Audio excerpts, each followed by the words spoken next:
like, here, man, try this. It was the Satanic Bible. That's what it was. I became enthralled by it, mysticized, whatever you want to call it. I was fascinated, absolutely. A lot of strange things really started happening to me. You know, I've dealt with physical, mental, sexual abuse. Like, when it came to the sexual abuse, like, there were several people. It sounds like through all this stuff that you've gone through, you've assumed that God is good the entire time. You've been through drugs, you've been through like physical and so much abuse, and you've been through like so much hardship. Through all this time, it seems like you've thought that God is good and you believed that. How did you get through that and still believe that God is good?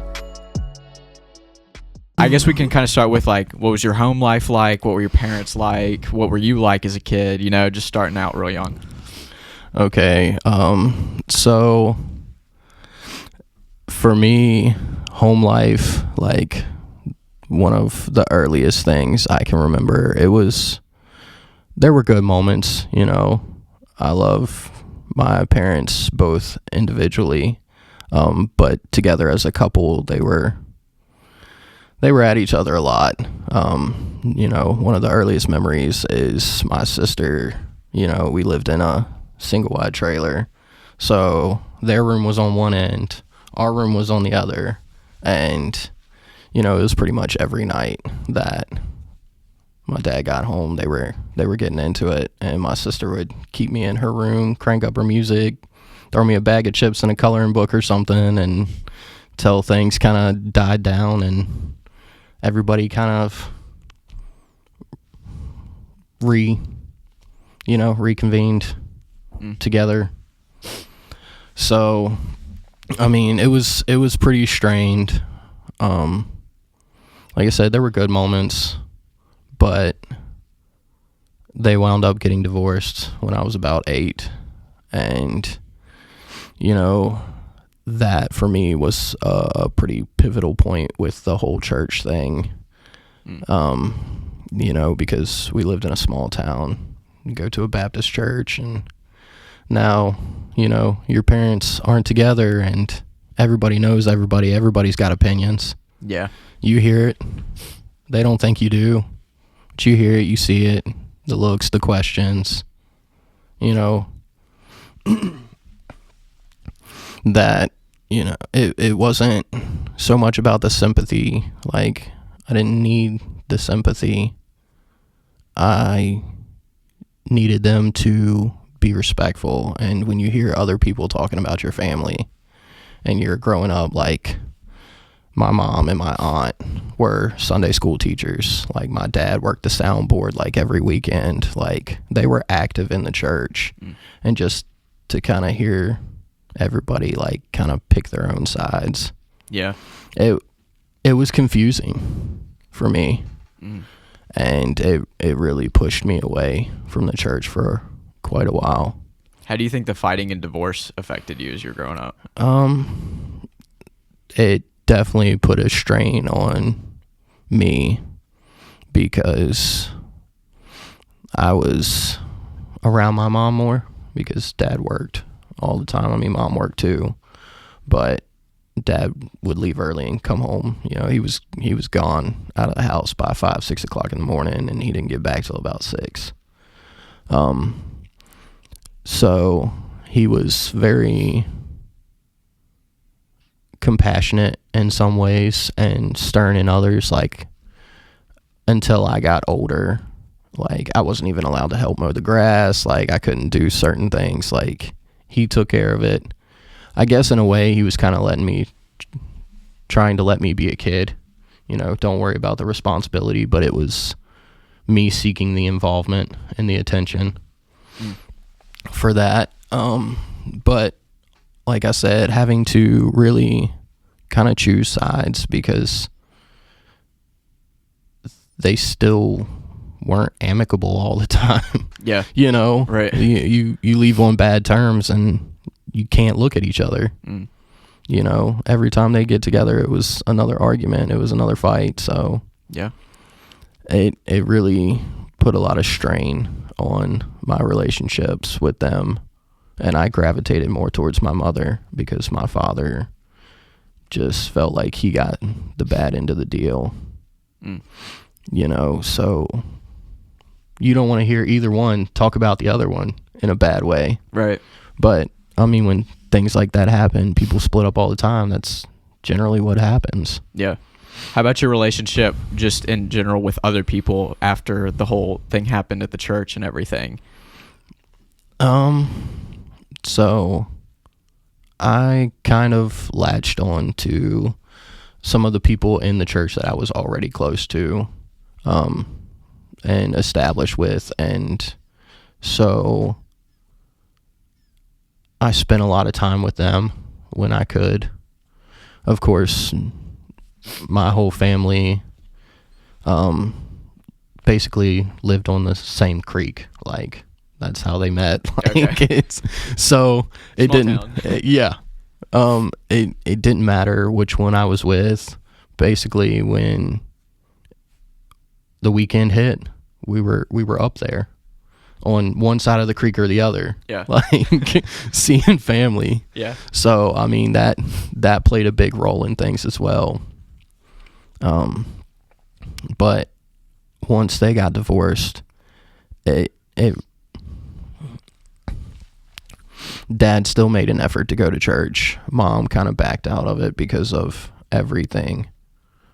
And I don't think she really ever found another church after that she's been able to consistently attend or be a part of. How'd you feel about the Lord around this time? I mean, so giving you a little detail on the backstory there, I had ADD, ADHD. I was diagnosed when I was 5, so my attention span was like nil. Yeah. Dude, they had to bribe me with Mary Jane candy, like to learn John 3:16, and it took me like 3 or 4 weeks. Okay. Like, Yeah. of just what does this say? Yeah. Like, read it to me. Yeah. So I knew, like I said, Mom was a Sunday school teacher. We knew about Jesus. I don't think I can honestly say I understood a whole lot about God or even the concept of anything at that point. Okay. But seeing those people in that church that we had been a part of, you know, everybody was like supposed to be family, and, you know, just seeing everybody just kind of tear apart, like, it really drove me away. And I was confused. I can't say that I was angry, because to be angry, I feel like I would have to understand more about God at that point. But there was a lot of confusion, like, you know, why are these people talking about my family? Like, we're supposed to be loving, you know. I understood that much, like, Yeah. and it just felt like everybody was bashing my family. And then growing up, like, how old were you when your parents divorced? I was 8. Okay. So you're growing up and you're making friends, right? And so what are you kind of like, what are you doing to, because I'm guessing you'd probably not be trying to spend as much time, you know, around the chaos all the time. So what are you doing with your time? You know, other than school, like I said, it was, so when they got divorced right after my sister moved out, because we're 10 years apart. Okay. So she was old enough to leave, and that left me by myself, you know. I had a couple friends in the trailer park and everything that I would hang out with, but for the most part, like, I did, you know, I played with Legos, whatever, in my own little world. Like, Yeah. that was kind of my escape, you know, seeking friends, you know, having those friends that I did, like, hanging out with them as much as possible just to get away. Yeah. You know, and when it came time to see my dad, you know, he made what he could out of it and started being more involved, you know. We started doing more stuff together, so that kind of helped for a while. But it was just, emotionally, it was shutting myself out. And so some of that, I think, had to do with the medication that I was on for my ADD, ADHD to help me focus. They put me on Adderall, and it killed my appetite. It made me basically like a zombie. All I could do was just stare like all day long. And so it kind of helped me emotionally block myself out from dealing with the emotions, confronting that. You know, I mean, there was counseling, but I don't remember what I told them. You know, I don't remember the whole thing. What do you say when you're that young? Right. You know, but I avoided it whenever I could, because at that point, like, I knew I hated conflict. That was a big thing for me at that point, and I avoided it at every cost. And with Adderall, that doesn't just like put away, like, it kind of takes out all your feelings, right?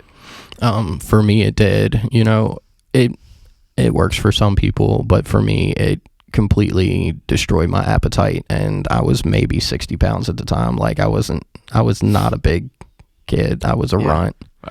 Wow. So it really shut me out of having feelings of pretty much anything. And, you know, we tried some other medications. As I got older, there was a couple that worked better, and there was a few that worked worse. And it drove me into a deep depression. How'd you deal with that? That a lot of different ways, honestly.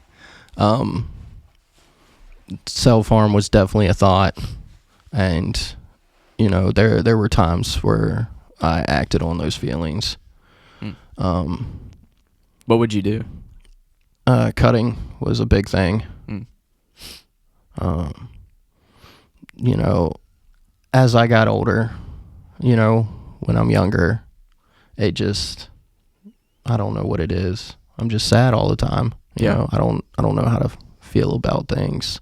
I don't know how to confront it, and, you know, I even had some of the friends that I had hung out with, you know, telling me, like, bro, you're not you. Like, you need something different. Like, go get some happy pills or something. You know what I mean? Like, dude, some stupid suggestion. Yeah. Because, you know, so you asked me how I was growing up, like, having that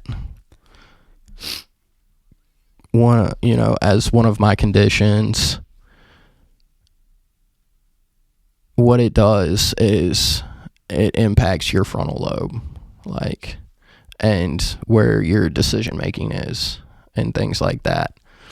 So for me, like, as soon as I had the thought, like, I did it. Like, it was just boom, boom. Like, I want to go jump off this roof. I'm going to go jump off this roof. Like, and nobody's, I want to fly today. Yeah. You know? Is that legit? Is that really something you went down with? Not. Yeah. Wow. Okay. Yeah. Wow. So, I mean, did you hurt yourself? I landed in a 3-foot pool and really hurt myself. Yeah. Okay. Wow. How high? It was 2-3 stories up. Oh man. Yeah. Okay. Yeah. So it was not a fun. Were you with friends, or was this like a solo? Like, I think this would be a great time. It was with friends. Okay. Yeah. I mean, some stuff was solo, you know. Yeah. But for me, I guess you could call me rebellious, rambunctious, wild child, whatever you want to coin it as, man. Like, I was forever getting into stuff, and, you know, don't dare me not to do something, because I'm gonna do it. Like, yeah. And so a lot of people viewed me as fun, as, you know, bubbly and outgoing, and I was just doing whatever came to my mind, you know? Yeah. So I definitely struggle with that. Like I said, the medication helped me focus, you know? It definitely... Were you on the medications while you were doing fun stuff like that, do you think? At the start, but, you know, as it progressed, you know, and you have to heighten your dosage and everything because... Right. And it really caused me to be in and out of trouble in school a lot. Because, you know, when I wasn't on the medication, my dad didn't like it, so he wouldn't give it to me. You know, so it gets out of your system, and then you got to go through the whole cycle again. Yeah. You know, so doing this stuff, you know, people thought I was acting out in school, you know, and I'm just all over the place, you know, I'm 1,000 miles an hour. Right. You know, ooh, there's a squirrel over there, you know, what's homework? Like, yeah. Right. Like, so it definitely complicated things for me as far as being able to buckle down and really develop myself. Yeah. At that point. I don't know if that answers your question. Yeah, I mean, if we could go back, you said you were going through like a kind of a depressive stage and you were cutting yourself. And what results were you looking for when you were cutting yourself? Just to feel something at that point, because, you know, becoming that depressed, or, you know, dealing with all that and not knowing how to express those things, like, I started to feel like numb. I guess you could call it cold. Like, I felt like I couldn't feel anything. I didn't care about anything. Nothing brought me joy or happiness. It was putting on a smile and kind of getting through the day to make other people happy. How old were you at this stage? So early teens, probably, at that point, and just trying to, you know, hormones and everything, and life starts changing, and right, you know, it's so much on a person, and there wasn't really a support network.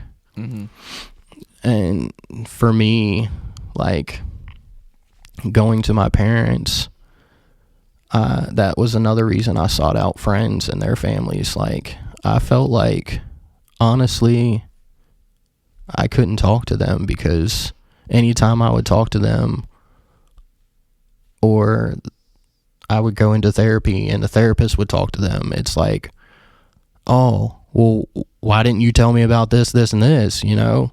Like, I felt like it was a confrontational conversation instead of a breakdown of, you know, okay, what's going on? Let's walk through this. Let's work through this.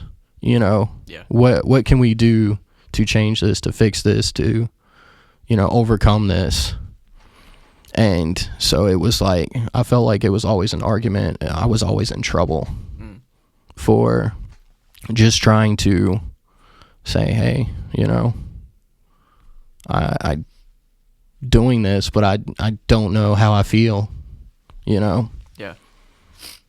Do you think the therapist helped you, or was it worse for you in your relationships? So, honestly, I felt like it was worse for a really long time, up until I was almost an adult, and I had a really good therapist, because of the different things that happened in my life.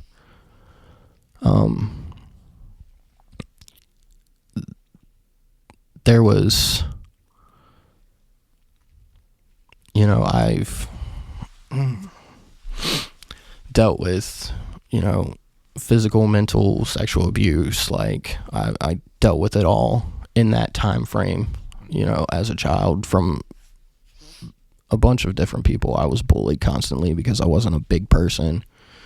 You know, I got into a lot of fights, and basically talking to these therapists, you know, obviously they have their rules, their guidelines that they have to follow, and if they felt the need to share something, they shared it. with them. And, you know, I faulted them for a long time for that. Because to me, you told me that was, you know, us talking, and I felt that that was a breach of my confidentiality. You know, I mean, obviously I'm a kid. There's, you know, limits to that. Right. But, you know, from my perspective, it was, I trusted you with this information. And, you know, when it became one of those conversations that I felt was confrontational, to me, it was like, you're just getting me yelled at. You know? Yeah. You're basically getting me in trouble for venting to you. Right. And you're telling me to vent to you. Right. So, like, what am I dealing with here? Right. I can't trust you. And then the more therapists you go through, and you go through the same thing, you're like, I can't trust any of you. You know, you shut them out as well. They were all kind of the same, or yeah. For the most part, you know, I'm not saying they weren't doing their job, but to me, like I said, it just really broke that trust for me. And it was one of the few things that I hung on to. Yeah. You said mental, physical, and sexual abuse were happening to you. And I know those are like really difficult, extremely hard things to talk about, but could we talk about those? I can kind of go through some of it. I'm not going to go too in depth on that, you know. Do what you will. You know, whatever you think will help other people. As far as the physical abuse, you know, it was a lot of bullying, a lot of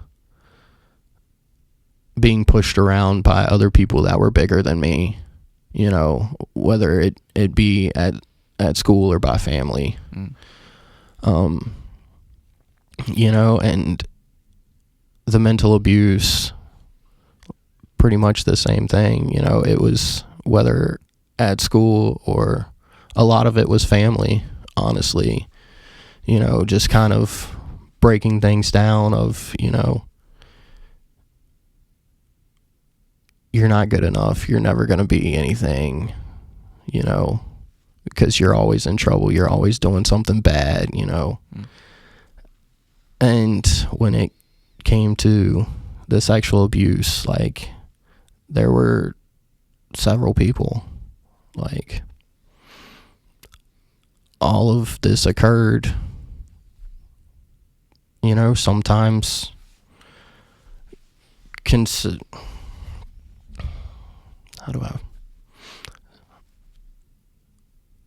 overlapped, basically over a 10-year span. And, you know, it left me with a lot of self-conscious insecurities. It left me with a lot of self-image issues. It left me, you know, obviously getting beat up, you know, like it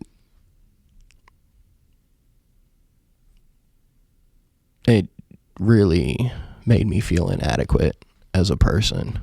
And I think that only furthered the depression.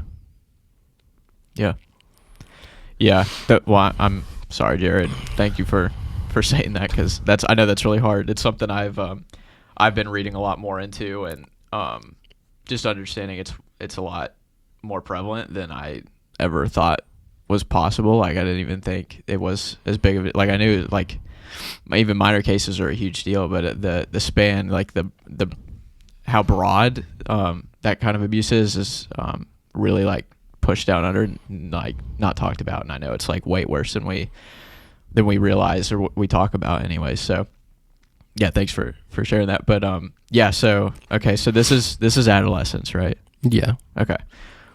Adolescence into adulthood, kind of like what's going on? What are the big chapters in your life, big things going on? Okay, so from that point, you know, basically up until the point I could really stand up for myself and kind of fight back and push back, you know, was maybe, you know, 14, 15, like. So in that transition with all this stuff going on, I hit that young teenage year, and, up until that point, you do lock-ins, you do different activities with the church or whatnot, and it was fun, but I was just going for the activities. At that point, I was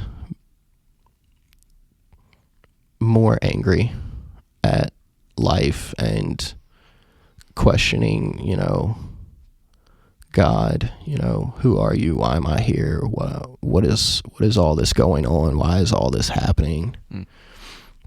So when I hit that transition point and really started pushing back on all the abuse and everything, it helped in some ways to build my confidence a little bit, but at the same time, I was still lost. I was still questioning my purpose, and started looking into other religions, and I was gravitating towards the wrong people at the same time. So I, have looked into Buddhism, Hinduism, because they teach all this stuff in school. Yeah. They lay it all out on the table, in paragraphs and pamphlets and books, and, Christianity gets a couple sentences. Right. You don't get the moment of silence. You don't get the Pledge of Allegiance anymore, So I started diving into what information I can. I'm not a scholar by any means, but I was picking up information and trying to figure out myself and form my own opinion, and really hanging out with people in their teenage years. Obviously we can get into all kinds of madness and irresponsibility, drinking, smoking, drugs, at that point, with battling everything, and the depression was really when I fell into substance abuse and things like that. And as I got older, it progressed, as well as my questions.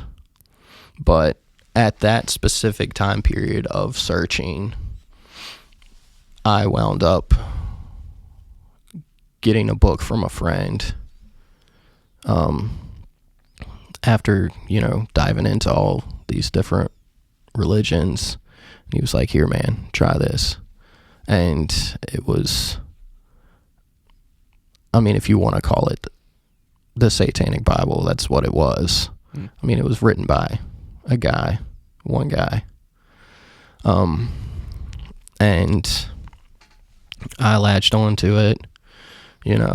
I shared it with a couple people, and because we were on the same level, on the same thought process at the point in time. And, it starts out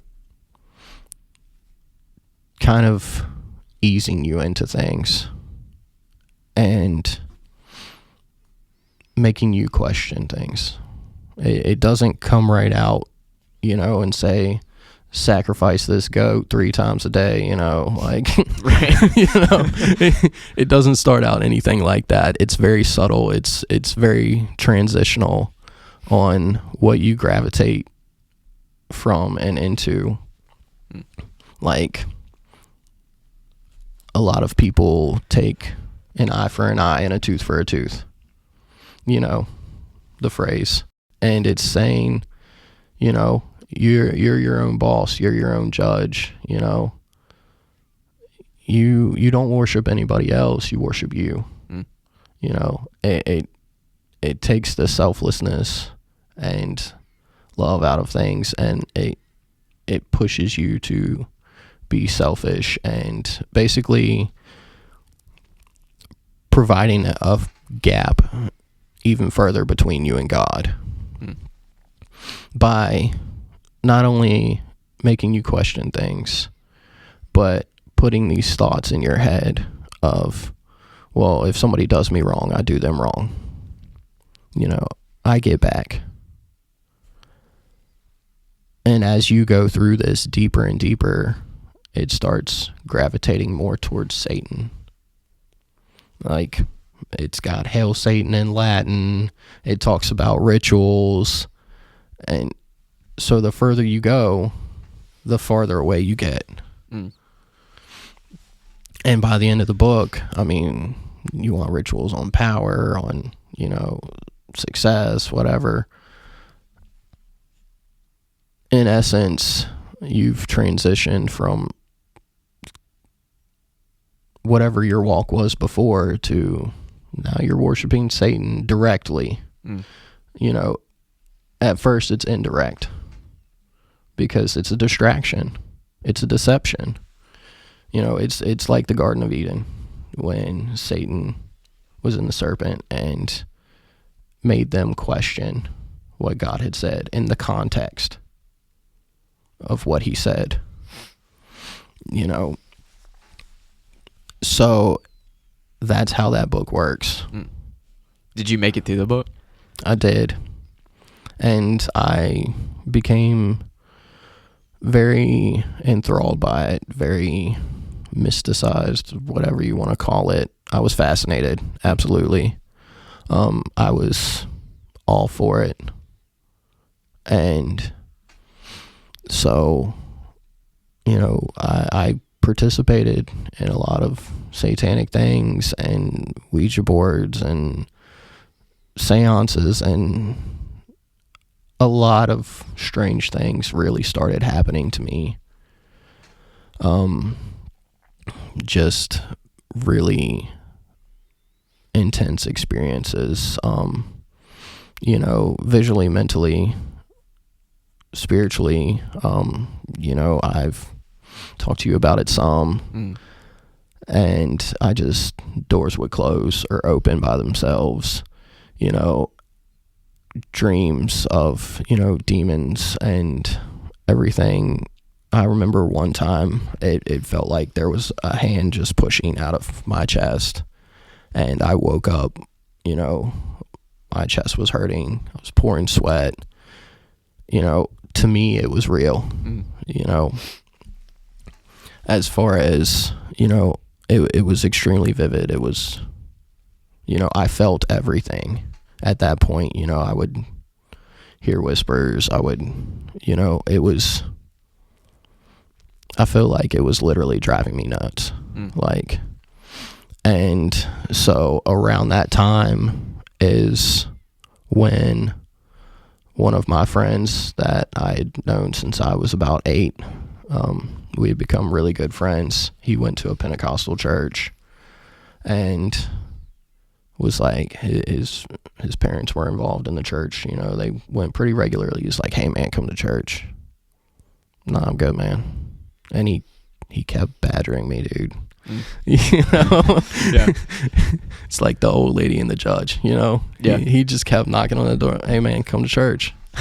Look, man, I'll maybe another weekend. Hey man, we're doing a lock-in, come to church. Okay, I'll come for the activities. But when I finally went, and stood in that pew, if you've ever been to a Pentecostal church, it gets pretty crazy. Okay? It's hype in there. It's definitely hype. Like, there's not many people sitting down. Okay. There are people dancing and singing and sweating. Yeah. Pews are useless. Yes, exactly. Pews are meant for breasts. Yeah. Okay. Yeah. Okay. Sit down and get a drink of water. Exactly. Yeah. It's the bench. It's the bench of the game. Oh yeah. Yeah. There was no cubbies in front. No nothing. Mm-hmm. It's sit down, stand up. Yeah. So when I went there finally and said, okay, we'll go to church. I'll send through a sermon, whatever. I remember, the music, everything, and as things are building, Like, I just get hot, you know, like my blood pressure's up.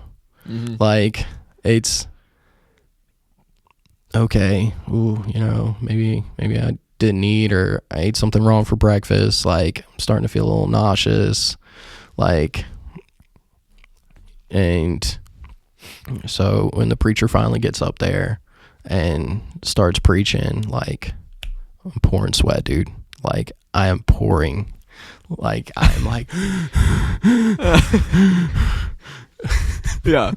I must have ran out for water in the bathroom like 5-10 times before he even got 10 minutes into his preaching, dude. Like, Oh my goodness.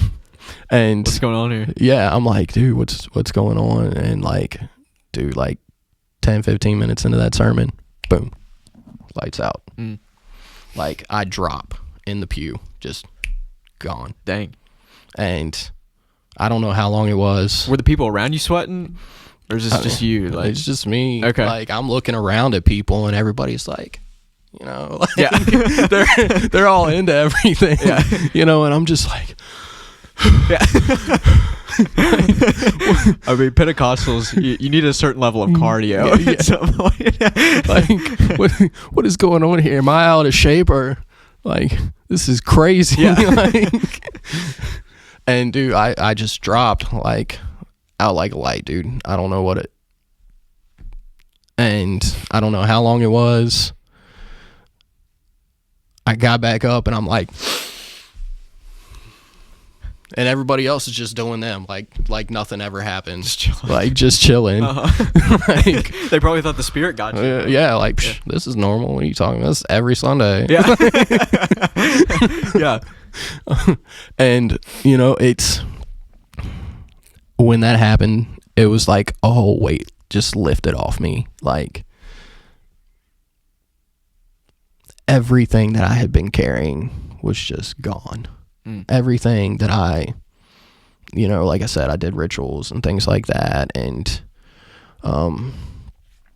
you know, with a lot of different friends that probably weren't really friends. Right. You know? Hey, let's go summon a demon Yeah, together. exactly. Yeah. Oh, I don't know if we're that tight, actually. Can I take a rain check today? Yeah. Oh, but you know, I literally opened those doors, and when I went there, it was like all of that closed, all of that literally on my back was gone, on my shoulder, like everything. I just felt so light Once you had woken up. once I had woken up. And you know, at that point I'm like, okay, the demons are real, you're real, all right, this all right, I get it, you're real. Yeah. Okay. Like, I don't know what to do with that, but you got it, big guy. Yeah. Like, okay. You know, one for God. Yeah. 0 for Satan. Yeah. You know, like, you won this one, okay? Yeah. 1-0. And so that was really, I think, the beginning of my true seeking out God, and just starting to try to understand things. You know, I'm not saying I got there fast. Like, it's been a huge process, dude. Like Moses in the wilderness process. Yeah. Like, Yeah. Sure. but that short time span in my life where all that was coming together, it really was the pivotal point, the changing of, okay, if you're real, then what's false? You know, what's true? What do I do with this? You know, I still had the questions of what's my purpose? Why am I here? You know, life still sucks. I'm a teenager.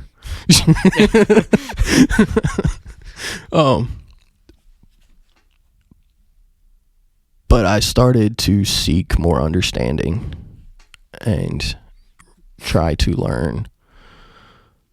I was still rebellious. I still struggled with substance abuse and hanging out with the wrong people, because at that point, you know, being in high school, I had developed a lot of friends quickly. Once I had gotten on, you know, new medication, become less depressed, and just was back to being wild and outgoing, you know. Yeah. Like everybody wants to hang out with that guy. Yeah. Like, oh, let's invite him to the party, you know. Yeah, like, he's gonna jump off a roof. Exactly. Like, check this out. Yeah. I do an inflatable pool at the bottom. Holding 2 glasses of water, just Yeah. backflip. Yeah. Yeah, it was like that. And What kind of substances? so there was, at that point in time, I mean, if you want to count cigarettes, you know, cigarettes at 12. Sure. Pills at 14. I was eating them like candy, dude.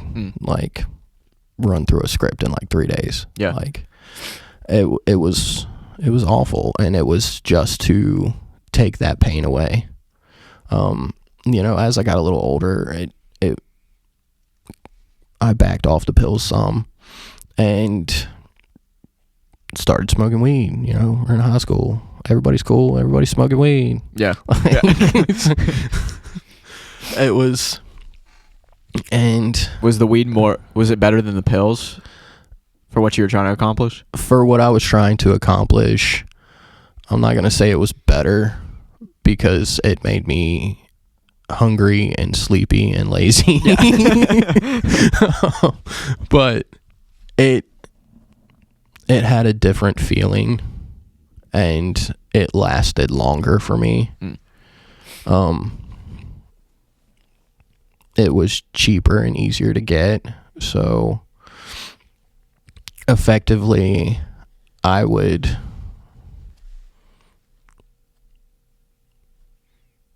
trade. Okay. And I'm thinking back, like in high school, I'm trading like Pokemon cards. At the same time you're trading weed around. you know, weed, pills, whatever. You know, hey, I got this. What you got? You know. You're kind of the handler. And so, Where were you getting it from? Actually, I don't want to expose you, but like just like a general, like, how'd you have access to this as a teenager? friends, and basically anywhere aside from a pharmacy. Okay. Yeah. That I can get this. Yeah. Yeah. You know, a lot of it was friends, honestly. The people I was hanging out with were not conducive to a good lifestyle. Yeah. And so it was, I mean, dude, we'd go get high in the bathroom before chemistry lab. Like, Right. There are times, you know, you just break one out on the desk and just Right do it there. up Yeah. right there. Yeah. Yeah. It was, I mean, I'm not going to say I got a lot of cool stories, but I got a lot of crazy stories of, you know, just different things. I mean, if you're going to do a crazy story, let's do one then. Okay. Yeah. So I'm not going to put anybody out there. But Respect. I was in class one day, and, you know, had my little container of every, you know, all the Skittles. You know? Yeah. So, you know, showing it to a buddy, hey, you know, check this, got this, did this, tried this. Yeah. What's up? And so this employee is doing their round, through the classroom. Mm-hmm. And, I'm like trying to put it away. Mm-hmm. I drop it. Go, oh, man, like sprawled out on the floor and everything? Sprawled out on the floor and everything. They just walk by, look at me, look down.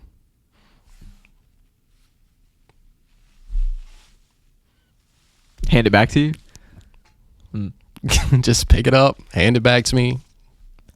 Never said another word. Do you think they knew what those were, or are they looking at Tic Tacs right now for them? Or like, I don't know if they knew what it was. Yeah. Honestly, there's no labeling or anything. It's just it's just a container with a cutter and a.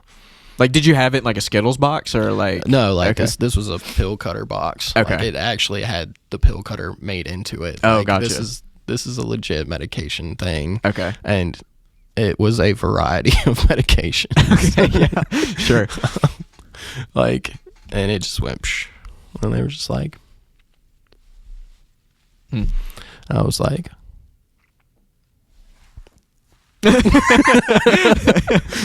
like, what's happening here? Right, yeah.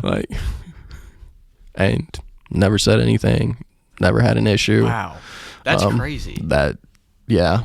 I mean, I don't know what I would do as a teacher. I don't know if I would assume these little, I'm guessing they're like little white Tylenol looking like. I mean, it was colored capsules. It was Tylenol looking stuff. It was, like you say, it was a variety. And I mean, maybe their thought was, okay, it's just their medication, their whatever. Sure. Diabetic meds or whatever, it's 20 all the colors of the rainbow. Jeez, what's wrong with that guy? Right. So I mean, that was definitely one of the crazy moments of like, I just knew I was getting in trouble. Like, I just knew I was absolutely not gonna make it through the day. Right. Yeah, sure. Especially there's nothing that they said. They just left it quiet. They just left it and just went on about their day. Wow. I was big L to that teacher. Dang. Yeah.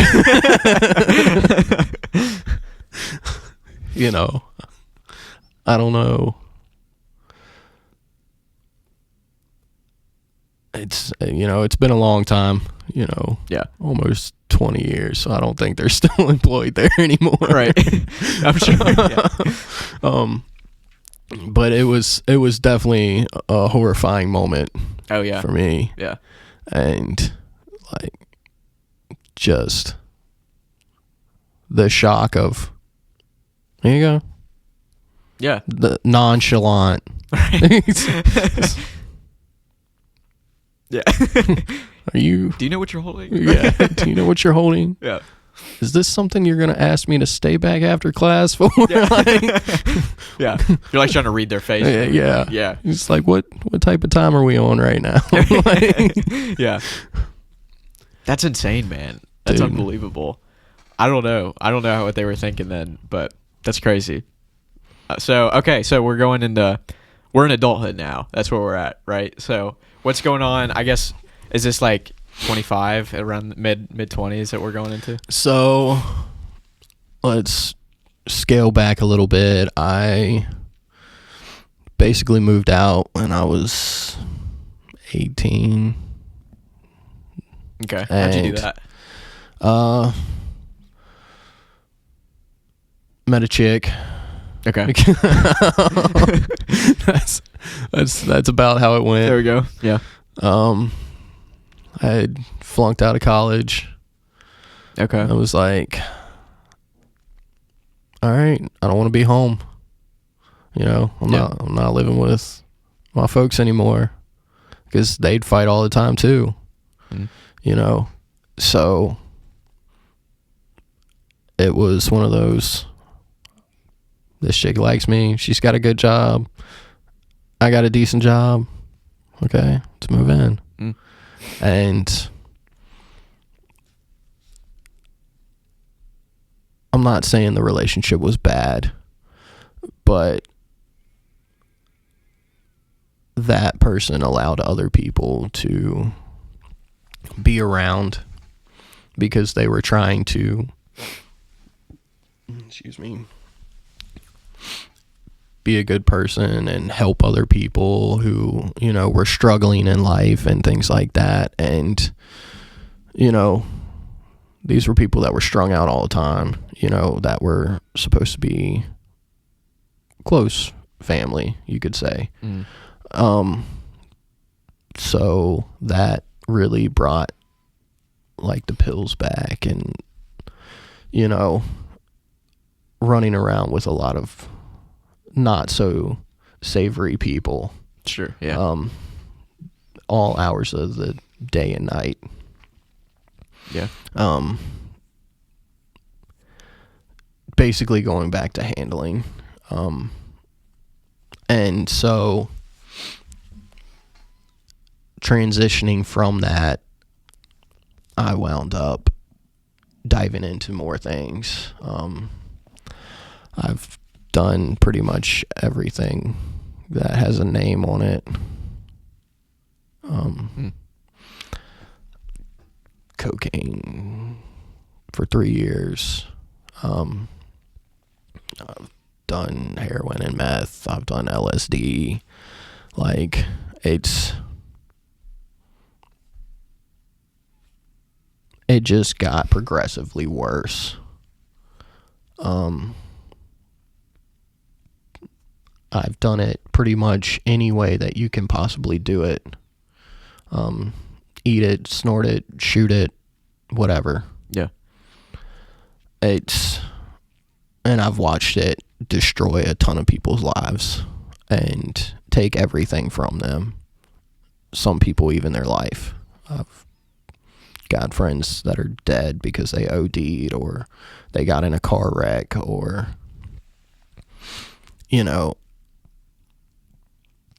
they're not coming home because they got locked up for 20 years. It was a part of my life that really hindered my progress with God, honestly, because you can't go to church but so many times and be high. Like, it just doesn't work. Right? At some point you're going to be uncomfortable. Right. Yeah. Everybody's like, hey man, how you doing? You're like, I'm great.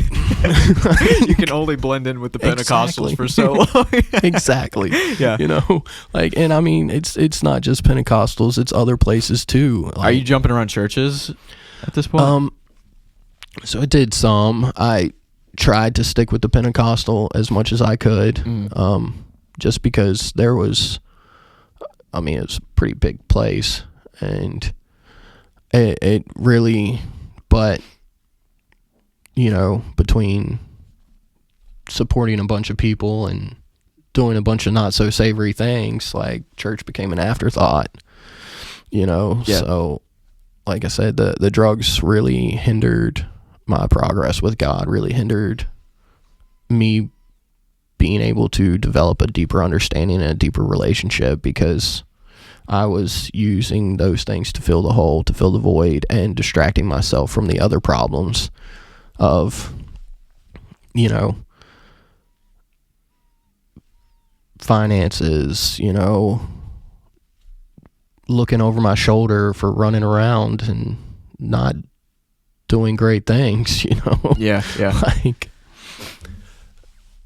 you always have to be on your guard. You're always looking over your shoulder and losing sleep at night because who's going to kick in your door? And it was a stressful time, dude. Like, it just, Yeah. And the drugs didn't make it any better. You're tired, you're sick, you're broke, whatever, and each one's different. But the hardest thing for me was, as I got a little older, probably 23. I met this girl, and we started dating, and we were both like, hey, I'm trying to get clean, whatever, went to a peer support group and for a little while, and she slid back, so I justified it by saying, look, if you're going to do this, then I'm going to do it so you don't do it all by yourself. I told myself I was looking out for her, but really, was I? If I'm saying I don't want you to OD, so I'm going to do some of this with you. Right. Realistically, let me take a little off the top, right? Survive. Yeah, exactly. Golly. I was lying to myself, honestly. Yeah. And the needle was the hardest. It was the worst, absolutely, to walk away from. And I cold turkeyed everything. Anytime I quit, anytime I walked away from a new substance, or had jumped back on something later, cold turkey it. I remember leaving and going back to the house and just locking myself away for a few weeks and just, look, I don't want to talk to anybody. I don't want to, because I did it for a short time, and I knew that if I kept doing it, I wouldn't get away from it. Statistically, it is one of the hardest things to come off of. Yeah. And it's something like only 2%. And it's basically got like an 85% failure rate even for rehab. Like it's a lot. So I walked away from that, started trying to get back into church and everything like that. And at that point, going through all this, like I said, I distracted myself away from God numerous times, and when you show up to church high, like, you don't get the whole message. Like, you just don't, okay? Because at least if God is convicting you, like, you feel bad about being high in church. Yeah. Right. Like, you're just like, man, who cut on the heat, man? Like, I need, you got the ladies with the fans, like, you feel like that. You're just like, yeah. What is, jeez, that man, conviction's like, just burning. Oh, yeah. Yeah. And so, like, that's one of those things that really prevented me from getting, I guess you could say, to where I am now, having a deeper relationship with God, because I was still filling that void with so many other things, with sex, with drugs, with pornography, like anything I could possibly do to just get through a day. And not have to worry about, oh, well, they're going to cut the electric off, and we can't afford to pay rent because, Joe Blow over here didn't pitch in his share and, buy the food this week. So, we're short $300, Yeah. Like, it's, and I probably put a lot of it on myself and took up a lot of responsibility that I probably shouldn't have or didn't need to, just trying to figure out where I fit in.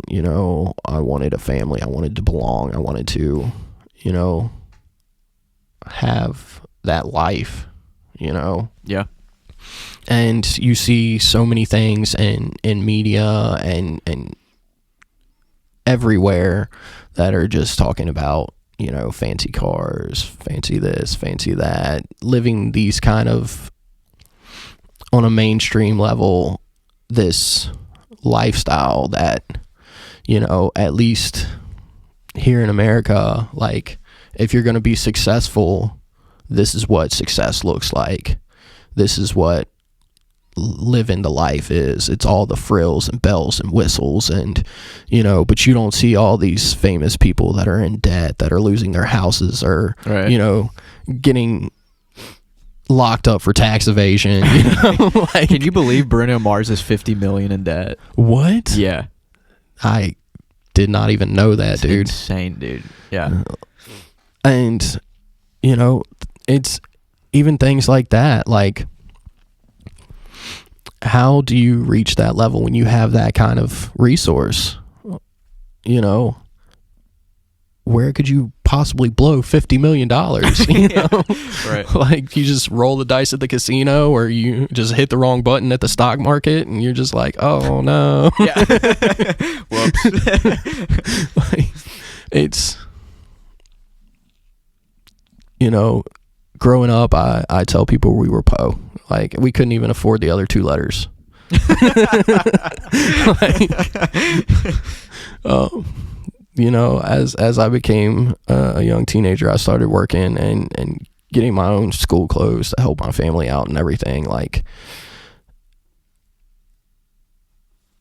so not having that money, you know, granted, when my stepdad came along, he had a good job. We went on some vacations and stuff like that we had never experienced before.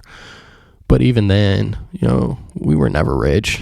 Like, even now, you know, I'm not rich. I'm not, you know, this came off a discount rack. You know what I mean? Like, you know, I've always had to work for everything. And I'm not saying other people like Bruno Mars haven't. You know, obviously the guy's put in a lot of music, a lot of work. But when you're blessed with that, like, what happened? Right. You know? So I don't want to get too far off topic here. Right. You know? Well, we still got some big topics. We have two major questions I gotta ask you. Okay. So we have like 30 minutes. Okay. 25. So, jeez. Are you hungry? Yeah, I'm feeling it too. I tried to eat before. I think, too. All right. So where do we go back to the? Okay, I started trying to, you know, get off everything again, just walk a better path, a straight and narrow. You know, I wound up with family, you know, at that time. So I tried to really improve myself, and I gained more understanding. I read more. I sought more. I was very zealous for God at the time, but I still didn't understand who he was. I was showing up to church. I was, you know, going to some Bible classes, but I was still continuing to pull in the other direction of, you know, well, maybe if I just smoke this joint, it's going to be okay. You know, like, right. I am talking the talk, but not walking the walk, if that makes sense. So that really just kept me from appreciating what I had and really leaning on other people instead of leaning on God. I really looked up to a lot of church members and tried to write, you know, I did a whole little flash drive with sermons and everything, and I'm like, look, I want to help, I want to do this. You know, I was trying to get plugged in wherever I could, and it was just like, everybody's like, oh, that's really cool, good job.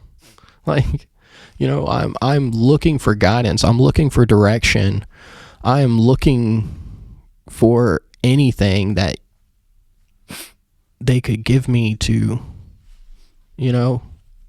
push me in a direction, but it wasn't them I should have been leaning on. It was God, for that guidance in that direction. I was leaning on people who probably had their own stresses and responsibilities, and, that caused a rift because, I look up to you guys and I want to do things to help, to be a part of, the church and everything like that. Yeah. And it was just, okay, cool. Show up next week. Yeah. It felt like they totally brushed me to the side when, all I wanted was some assistance. And so, that really pushed me away. And then that wound up falling into my incarceration. And, I'm not going to explore that too deeply at this point because honestly, I'm going to refer people to Carl's testimony because it's not far off. It might not be a cookie cutter example, but it's along the same lines. So yeah, as far as everything that led me there, and a lot of my experience, I will say, as far as that goes, like, God still used that for good. God still gave me that time to say, hey, you gonna listen now? Like, hey, like, you ready to, have this conversation, like this relationship? Yeah. And it really motivated me having that time to not just reflect on myself and who I was as a person, but giving me time to read everything that I could, dude. Anything I could basically get my hands on, through the library, through whatever, people sending me books or what. Look, if I can read it, I got time. Like, right. I got time. Yeah. So what were you reading? So the Bible, for one, and Mom, such a saint, sent me a Charles Stanley Daily Principles Bible. Still have it. Love it. Cool. What that helped me do was break down the Bible in daily portions. It really kind of allowed me to read the whole Bible, and it's broken down into days, January 1st, 2nd, 3rd. Yeah. And so I read the whole Bible in my time frame like 4 times, cover to cover. That's I'm awesome. like, what? Yeah. And it's every time I would learn something new. Every time there's another little nugget, there's another little, God reveals to you. And it all comes in seasons, You don't get to understand certain things because you might not be ready for it.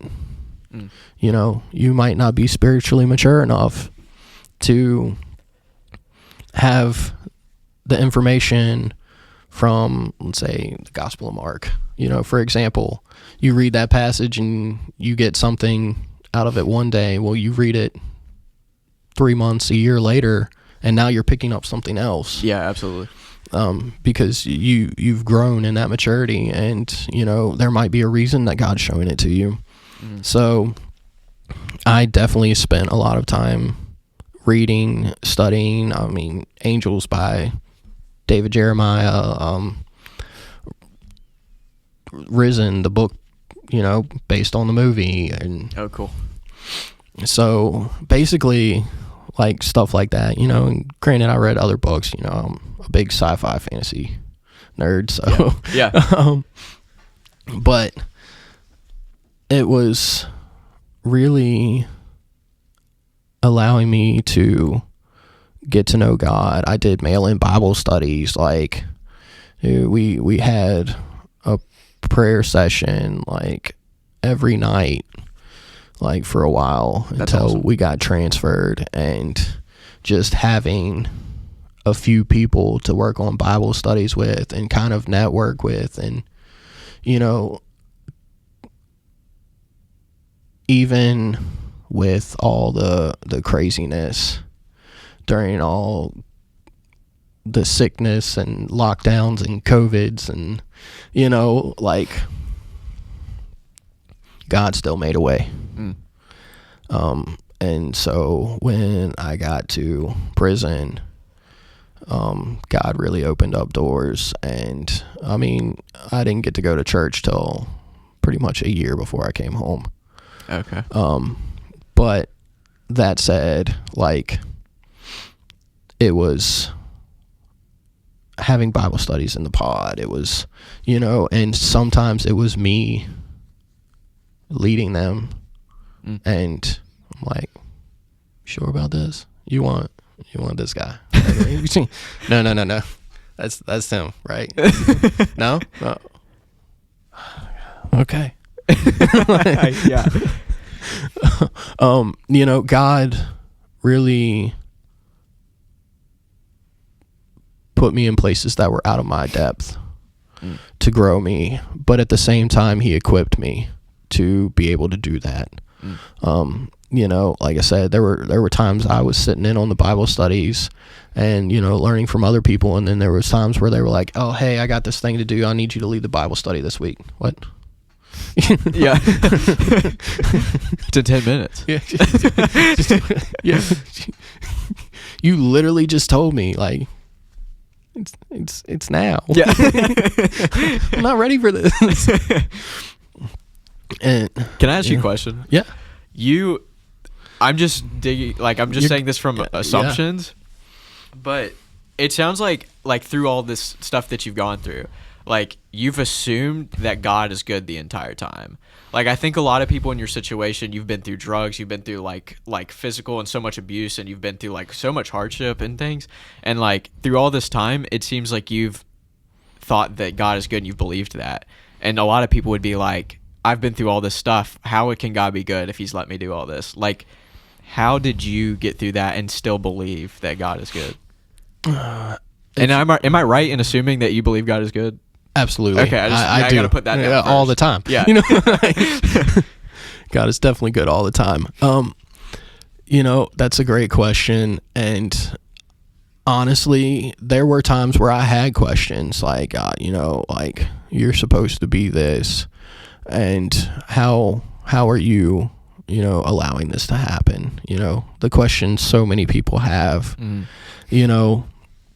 and another thing to kind of throw in there is I didn't have the best relationship with my stepdad. Before my dad passed away, I definitely worked on rekindling things and wound up on a better level. My stepdad and I have a much better relationship now, but I kept comparing God to my earthly parents. And so that for me was like putting God in the box of, well, if they're this way and he's my father, these are my fathers, my dad's, whatever you want to call it, then he must have to fit this description. Yeah. Dude, there's so many times,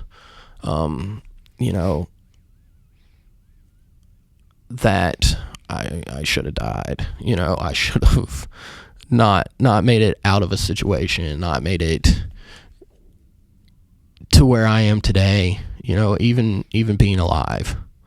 Like, I can't tell you how many times, I can't count them all, that God has just provided and made a way. And I remember one time I was out partying, and it must have been 3-4 a.m. We were drinking all night. I had worked all day, drinking all night. I left this guy's house. My house was like 15 minutes away. left this guy's house. He lived back in the woods. Whole cliff on one side, mountain on the other. I blacked out like 3 minutes from his house and woke back up when I pulled in the driveway. Well, like, examples like that. And the other thing that really helped with, I think, the mentality of knowing that God was good was going through that satanic stuff, was going through, well, if this is what I experienced with him, and that kind of aha moment in the church was like all this lifted, and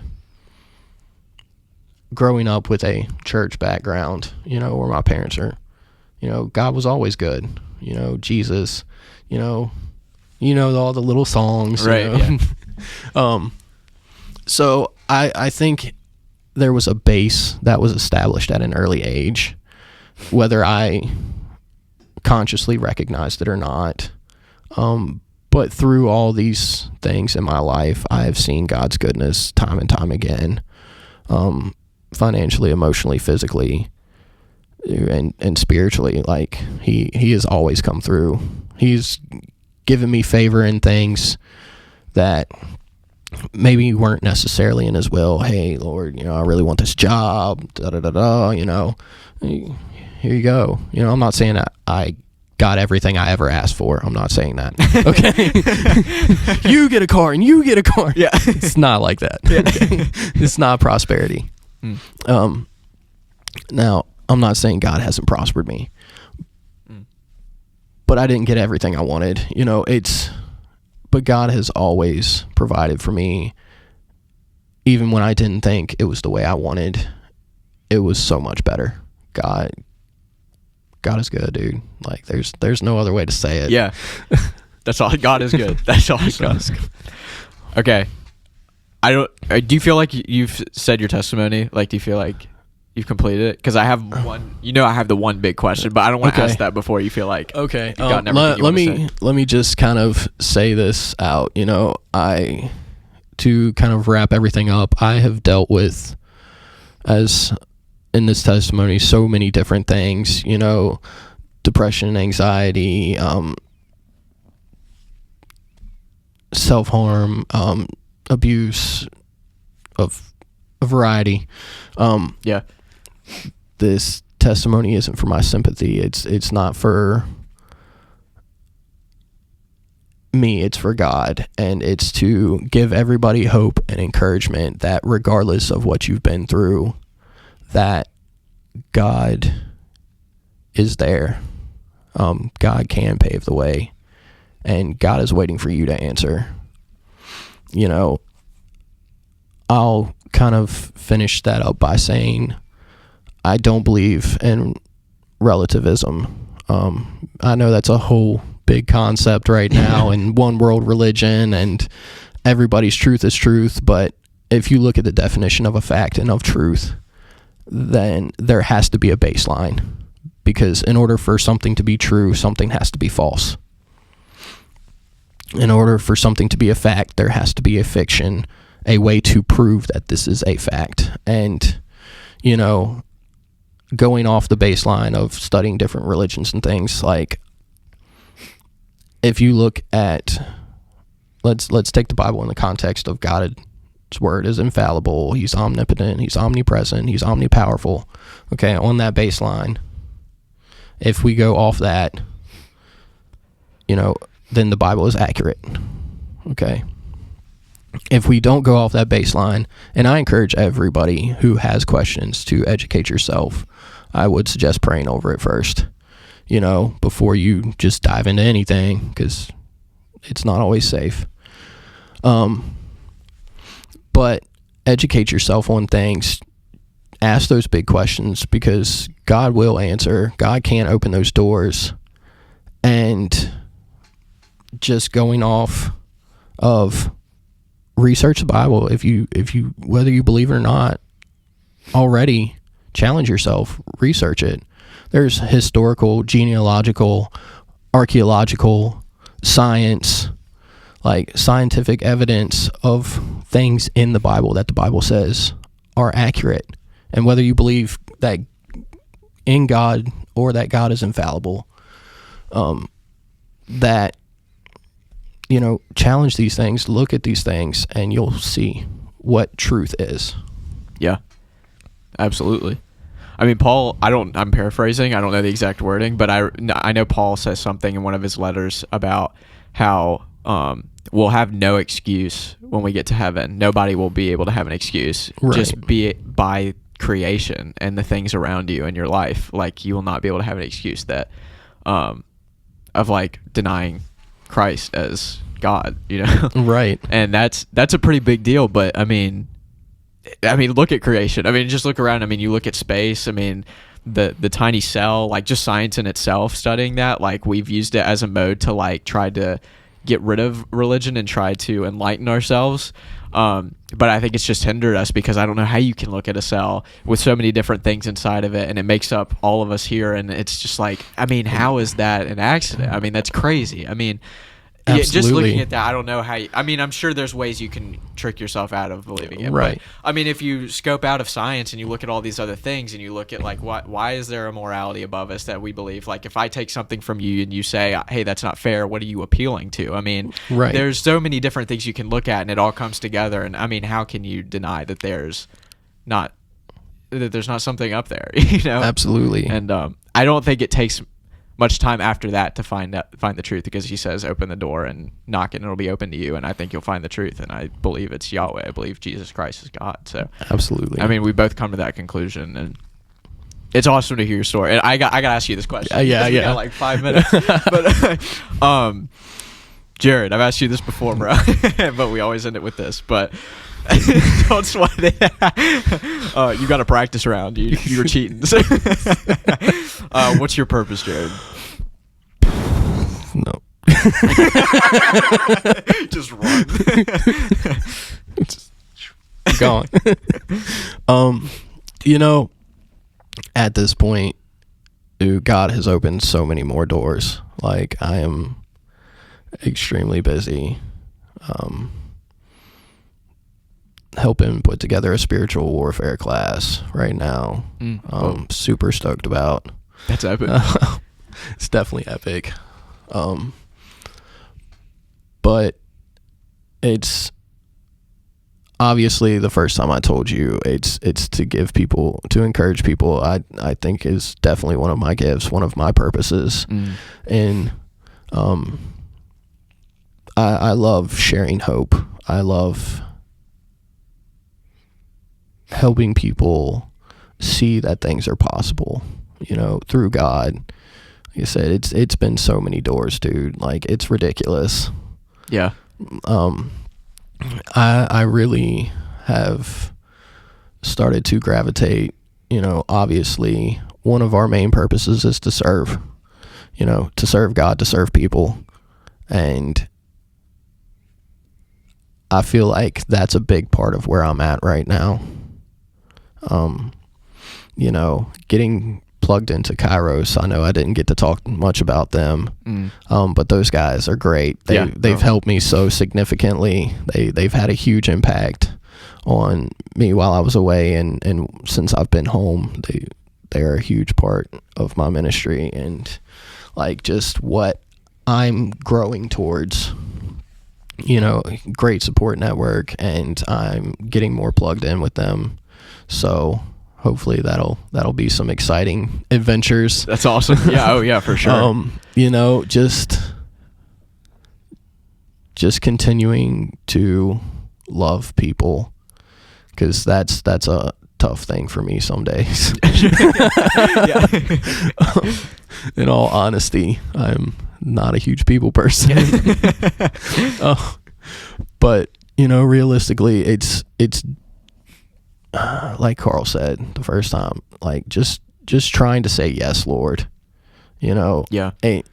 Serving, you know. So my mantra for work when I get super frustrated and, you know, maybe a bit prideful or arrogant or whatever. Sure, whatever it is. You know, those things. Exactly. Just the multitude. Yeah. Is, you know, that I came to serve, not to be served, you know, and that is something that I am trying to stick with, you know, because at the end of the day, if all we do is what God has asked us, then we've done the minimum. You know, we've done a good job according to, you know, the word. We've been a faithful servant, I guess you could say, but we just did what he asked us to, you know? Yeah. Like, I want to not only do that, but whatever ways I can go above and beyond that, you know, to serve God, if God gives me a platform, then I'm going to stand on it, you know? Yeah. Like, that's where I'm at right now, so. Wow, you hit me with that. I had never thought, just, like, we're always called to, like, do what the Lord is calling you to, but the above and beyond, I don't know why, but I've never thought about that. But that is huge, to serve. I mean, that I could see that's what he really wants us to do. He wants to guide us into what his will is, but also he wants us to thrive and go even farther with it. Yeah. I hadn't even thought about that. But Jared, thank you so much for coming on this episode. Lofton, bro, it's always good, man. It's been like a year of us hanging out and talking, and I've gotten to hear bits and pieces, and just to hear your whole story in one sitting is just incredible. Like, just what Yahweh has done in your life is amazing, and that just like your view of him and how you've seen him in your life. I mean, that it's amazing, and it just, I thank you so much for like coming on and like you were very vulnerable and you were sharing like everything. I think you just set a bar, man. I mean, you shared so much, and yeah, there's so many things. There's so many topics out there that people are struggling with, and you hit a lot of them. And I think that's going to be really encouraging and hopeful to a lot of men. And just with your purpose and things like that, like I really pray that people hear it and are really like hopeful about it and can see a little more clearly like the Lord and what his purpose, like what his purpose is for you and for other men, you know, and that kind of thing. And also thank you, like, especially for hitting the topic of like the mental and sexual and like physical abuse. That's like, I think something, like I told you, like I've been learning a lot about, and I think that's one of the hardest things to do, especially like it's a lot more common with women, but as a man to come out and talk about that, I think, I mean, I really respect it. I think the more that we talk about that kind of stuff, the better it's going to be for guys, and just knowing they're not alone. Absolutely. I definitely agree with that. And I think us as men, we put on this stigma that we always have to be strong. We always have to be tough. We can't be sentimental. But, you know, Jesus was very compassionate. Jesus wept. Jesus was generous. You know, he exhibited all these emotions and more. You know, there is nothing wrong with being a sentimental guy. There is nothing wrong with confronting some of your issues or past to be able to overcome that and be the man that God intends us to be. You know, he calls us to be so much more than just a macho man, you know? Yeah. I'm not saying that doesn't, you know, there's not a time and a place for that, but we are called for way more, and I encourage more men to fill the gap. Yeah. You know, act like men. Jared, thanks for coming on, man. Hey, thank you, Lofton.